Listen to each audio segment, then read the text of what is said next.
Bil-messaġġ flimkien għal pajjiżna l-Partit Nazzjonalista sebqa jiltaqa' man-negozji, sebqa jitkellem favur il-ħaddiema, sebqa jagħmel politika li bija jirbaħ il-poplu Malti u Awċi.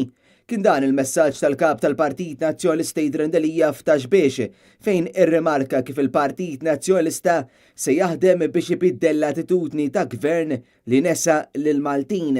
Jiena ċert, anzi konvint, illi flimkien nistgħu f'Mejju li ġej namlu l-ewwel pass. Mhux illi nbidlu il-gvern imma nbidlu l-attitudni ta' gvern li nesa lil Maltin u l-Awċin. Flimkien nistgħu nagħmluh da flimkien għal pajjiżna.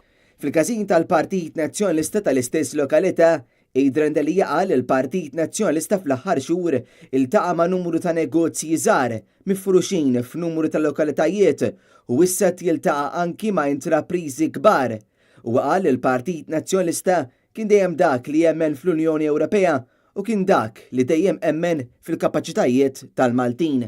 Kapaċi mhux biss inkunu parti minn suq ta' 500 miljun imma nipparteċipaw fih, illi nimirħu fih, illi dak li kapaċi nagħmlu mhux biss illi nattiraw in-negozju lejn pajjiżna, imma nużaw l-abbiltà tagħna, n-negozju tagħna, il-ħaddiema l-għaqal ix-xogħol il-ħidma tagħhom biex ninfdu dan is-suq.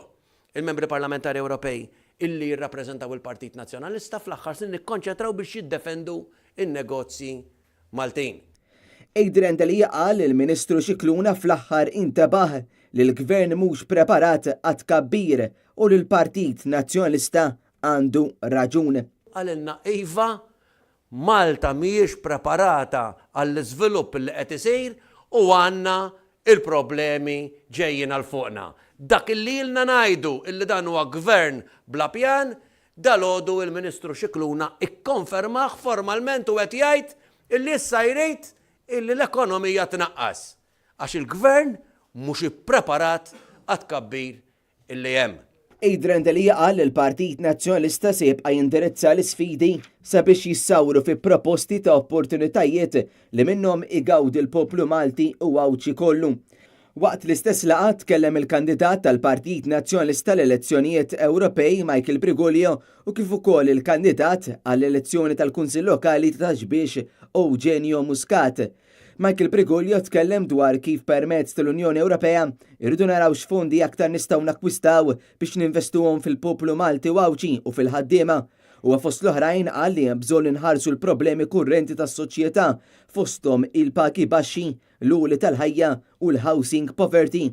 Il-Minority Leader ta' Taxbiex, Eugenio Muscat, indirizza l-problemi kurrenti fil-lokalità u qal li l-Gvern flimkien mal-Kunsill Lokali għandu jinvesti fiċ-ċentru ta' Taxbiex u li jinvesti fil-komunità. U qal li l-Partit Nazzjonalista f'Taxbiex se jibqa' it-tarka tal-lokalità kollha.